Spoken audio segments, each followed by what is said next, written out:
Hello, I figured I'd check in with you guys on the Daisy Widebody. So just a little earlier, I was out in the garage and I decided to get at it.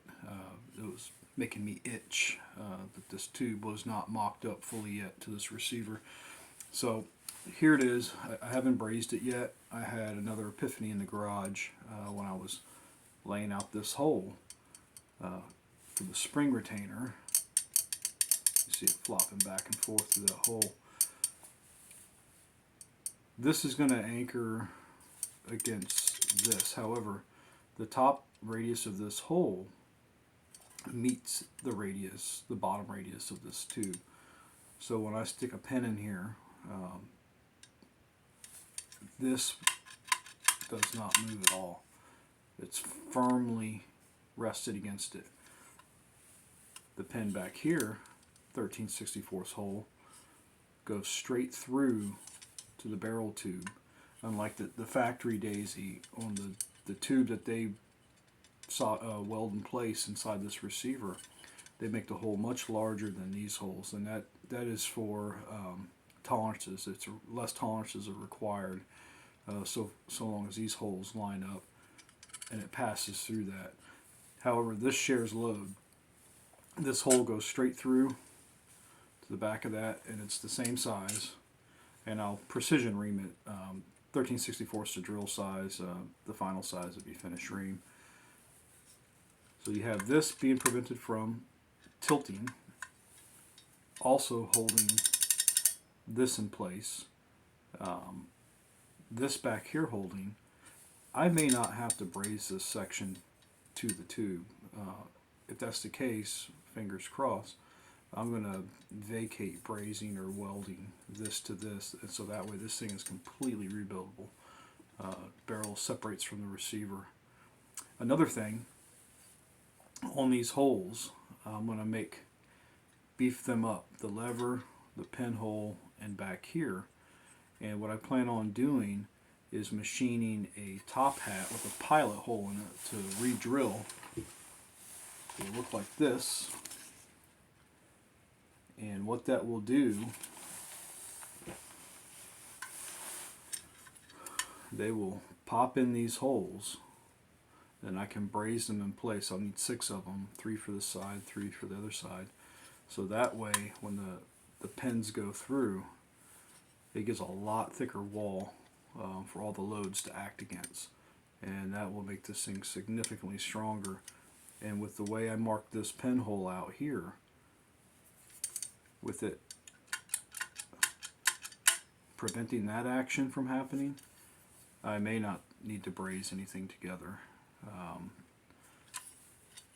don't have any 13/64 pins in the garage. I don't have a 13/64 drill, this fractional size.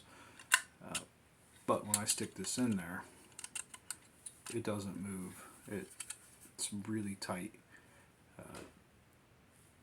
That took some effort, triple and checking 4 times to make sure I put some dicom on here, and I measured off everything and scribed with the scribe to make sure I had it on point, and drilled each side out. And fingers crossed, stuck a pin through it, a brass pin I machined up real quick, and it actually worked. So this is rock solid with just this pin and this pin here, not requiring this to be welded. In addition, you'll have this putting load on the system, pulling it taut.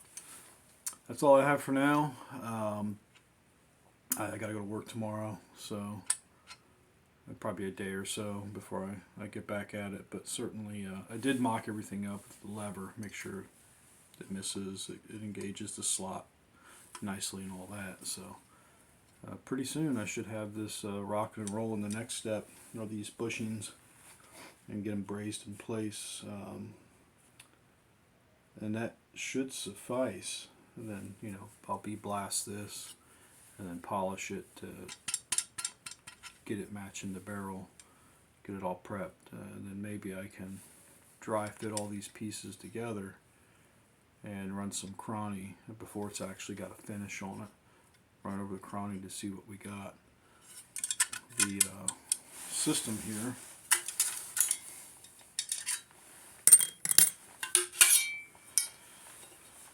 got the slot in the top, got everything together. So to show you guys, I did in the last video with this. Find all my pieces, parts here.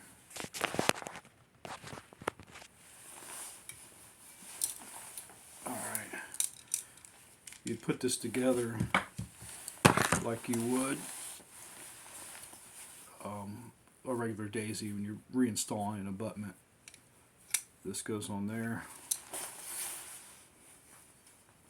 This will subsequently feed through.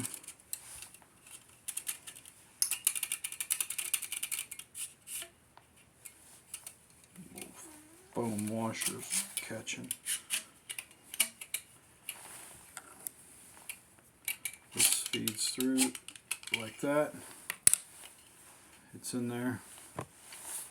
And this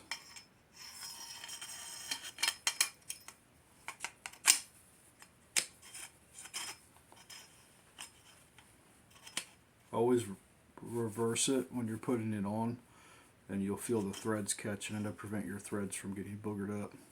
So going the opposite way, you hear it click, then spin. You should do that on the daisies as well. There we go. We're tight. We're together. There's the spring. Now I can take this out. And this system, the shot tube and the abutment seal are together. And now just to show a proof of concept, springs out, there's no load in the system.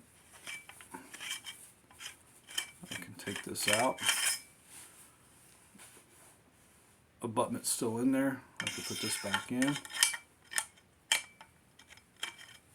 Reverse thread and start the thread.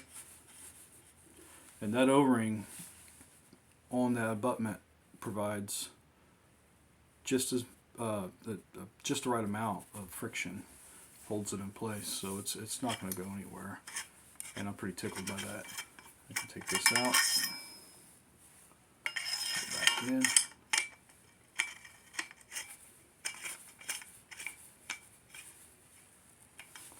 Tightens down, and this has only a few thousandths movement in it, so it should shoot as straight as it can with the shot tube assembly. In my experience through the years of having these shot tubes, not only give you a little bit more power being a solid tube, it's a little tighter bore than that rolled barrel material Daisy uses. Well, that's all I got. So hopefully I can get these bushings made up, get this brazed together, and then we'll go from there.